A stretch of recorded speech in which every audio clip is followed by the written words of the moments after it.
Paulistão 2023, mas o Corinthians foi eliminado nas quartas de final pelo Ituano. E os classificados direto, né, pelo Paulista foram Palmeiras, Água Santa, Red Bull Bragantino, Ituano e São Bernardo. O Corinthians estava numa fila onde tinha São Paulo na frente dele e depois o Timão, né, eram os próximos da fila. Aí o Corinthians poderia, claro, disputar ainda a Copa do Brasil, vencendo a Copa do Brasil e também por outros meios que eu vou explicar para vocês. Abriu uma vaga, o Corinthians andou na fila quando o São Paulo foi campeão da Copa do Brasil e conseguiu a classificação pela competição estadual de mata-mata. Então o São Paulo classificou, o Corinthians andou na fila, mas o Corinthians ainda não estava classificado. E o que aconteceu? O Corinthians conseguiu a classificação no último final de semana, porque entre esses 5 do Campeonato Paulista, se um deles, né, enfim, ficarem entre os 6 primeiros colocados ali do Campeonato Brasileiro, abriria uma vaga para o Corinthians dos classificados da Copa do Campeonato Paulista. Isso aconteceu. É claro que desses 5 aí do Paulista, só Red Bull, Bragantino e Palmeiras tinham, né, a condição realmente de ajudar o Corinthians indiretamente nessa classificação. Aconteceu agora no último final de semana, quando o Palmeiras venceu o Internacional de Porto Alegre, aos 62 pontos, o rival do Corinthians, né, o principal rival do Corinthians, não pode mais terminar o Brasileirão fora do G7, tá? Se garantindo ao menos aí na terceira fase da Copa do Brasil de 2024. Portanto, a vaga via Paulistão, tá, que era do Palmeiras, vai para o Corinthians, passa para o Corinthians, né, o 6º da fila aí no campeonato estadual, tá? É bom lembrar que o Corinthians não entra, tá, na terceira fase, né, quando entra os times ali da Libertadores. O Corinthians vai disputar as 2 primeiras fases da Copa do Brasil, aquelas que são jogos únicos, né? O Corinthians vai ter que passar por essas 2 fases. A partir da terceira, quando entra os clubes da Libertadores, o torneio começa a passar assim, mata-mata, jogos de ida e volta, né? Antes é só mata, né? Mas o Corinthians, enfim, pelo menos está classificado, vai ter que jogar aí desde a primeira fase da Copa do Brasil. Mas que humilhação, né, velho? Como o corintiano sofreu, né, e sofre na temporada 2023. Por isso que o jogo contra o Grêmio neste domingo, né, comemoramos como se fosse um título. Comenta aqui embaixo, Coringão na Copa do Brasil, deixe seu like e vamos falar muito dos bastidores do Timão nesse blend. Vestiário do Corinthians. Só aqui você tem as informações do vestiário do Timão sempre, tá? Conversei com atletas, enfim, bati um papo do que ocorreu lá na Arena Grêmio, além do tumulto, né, do joguinho de cena também de alguns. A parte boa foi, né, a confiança dentro do vestiário, a alegria dos jogadores, e o que mais marcou o vestiário foi a exaltação a Mano Menezes, tanto atletas como profissionais do clube. O treinador foi bastante exaltado pelo trabalho que tem feito no dia a dia. O que me passaram foi que o que ocorreu, tá? O que ocorreu ontem lá na Arena Grêmio não foi algo comum, tá? Não foi algo comum, não foi algo por acaso, foi algo muito bem treinado. O Mano Menezes tem treinado repetições de saída de bola, repetições do Corinthians jogar de forma objetiva, repetições de jogo intenso.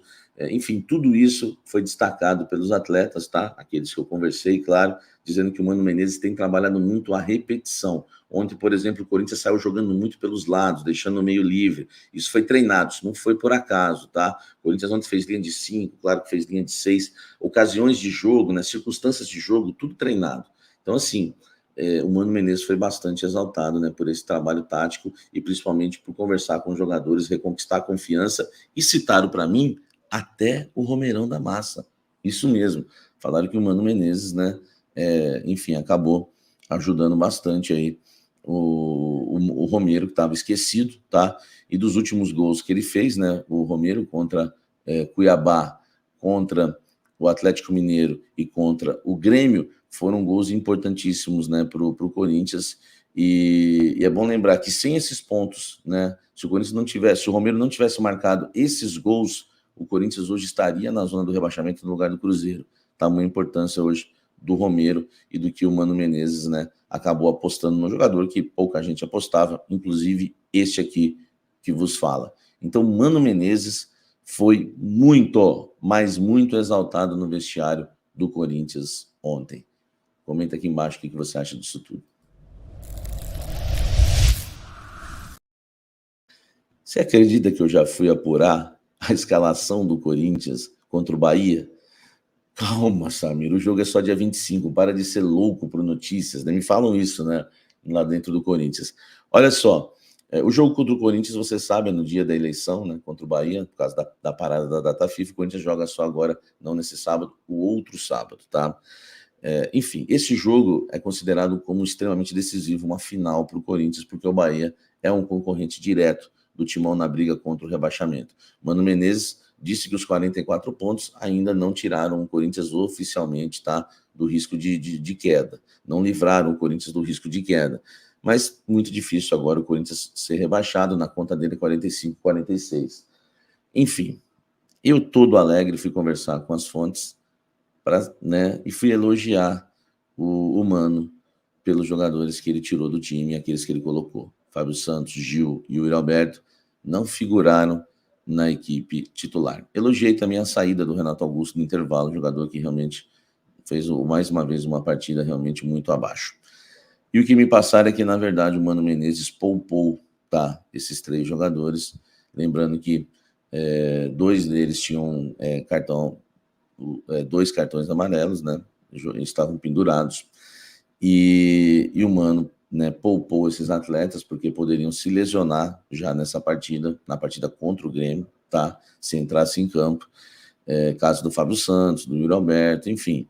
Entre cartões e risco de lesão, o Mano Menezes tirou esse trio de jogadores. E os substitutos foram excelentes, né? O Caetano ontem fez uma boa partida, apesar de ser um pouco imprudente em alguns lances lá, eu temi pela expulsão dele em algumas jogadas. O Bidu, para mim, foi fantástico, né? Biduzinho ontem brilhou, mais uma vez, né? Porque o Bidu já havia jogado muito bem contra o Atlético Paranaense. E a ausência do Yuri Alberto fez o Romero aparecer mais na área também, fez o gol, foi importante. Talvez se fosse o Yuri Alberto no lugar ali do Romero, estaria impedido ou poderia chutar a bola, você sabe para onde. Mas já me passaram que eles vão voltar contra o Bahia, tá? Desculpe, acho que vocês viram já o abatimento no meu rosto. É exatamente isso, tá? Gil, Fábio Santos e Yuri Alberto continuam sendo titulares absolutos no Esporte Clube Corinthians Paulista e vão voltar no duelo contra o Bahia. Comenta, chora, mas comenta e deixa o like. Chora, mas deixa o like aqui, por favor, que a culpa não é minha. De choro para alegria, Lucas Veríssimo, monstro. Samir Carvalho, quantas vezes sugeriu Lucas Veríssimo, quantas vezes elogiou esse zagueiro, porque eu conhecia, né? Cobri o Santos quando ele era zagueiro do Santos. Enfim, peguei a estreia dele no Santos, quando ele faz 2 pênaltis no amistoso contra o Benfica, é jogado para o time sub-23, parecia que não ia vingar, as oportunidades que ele teve. O Klaus sempre lembra que no programa Esporte por Esporte, na Santa Cecília TV, de uma audiência na Baixada Santista, eu vivia dizendo, esse cara tem que ser titular, ele é muito bom. Sempre rasguei elogios a Lucas Veríssimo e não deu outra, né? A gente conhece o jogador, é um atleta que tem um posicionamento incrível, uma impulsão incrível, uma saída de bola incrível, uma liderança incrível, uma velocidade incrível. Ele é quase completo. O Lucas Veríssimo é um zagueiro realmente de Europa, atuando no Brasil. Está muito acima dos demais zagueiros aqui do futebol brasileiro. E por isso custa caro. Ele foi contratado pelo Corinthians por empréstimo do Benfica até o meio do próximo ano. E se o Corinthians quiser contratar o Lucas Veríssimo, o Benfica pediu 10 milhões de euros, tá? Mas o Corinthians vai tentar antecipar, tá? Informação dos 6 milhões de euros já foi uma informação exclusiva minha há muito tempo, tá? O Corinthians vai tentar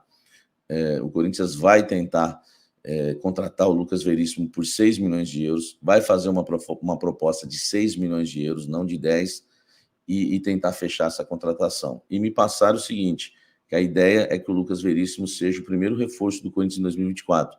O Corinthians quer fazer como fez com o Yuri Alberto, que é antecipar a compra, tá?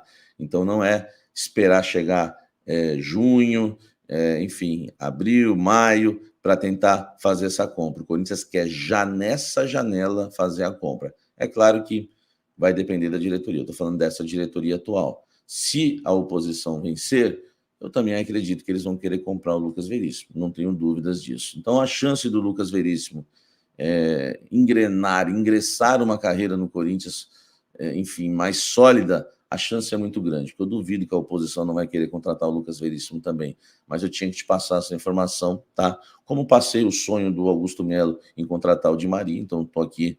Eu sempre tomo cuidado, que nessa momento de política tudo é campanha para um lado, campanha para o outro.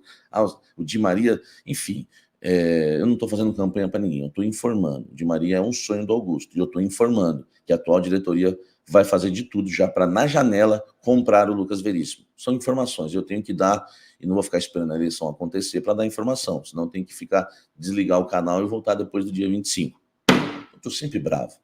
Lucas Veríssimo é craque. Tem que comprar mesmo. Paga 6 pau para ele mesmo em euro. Não tem problema não. Vai lá.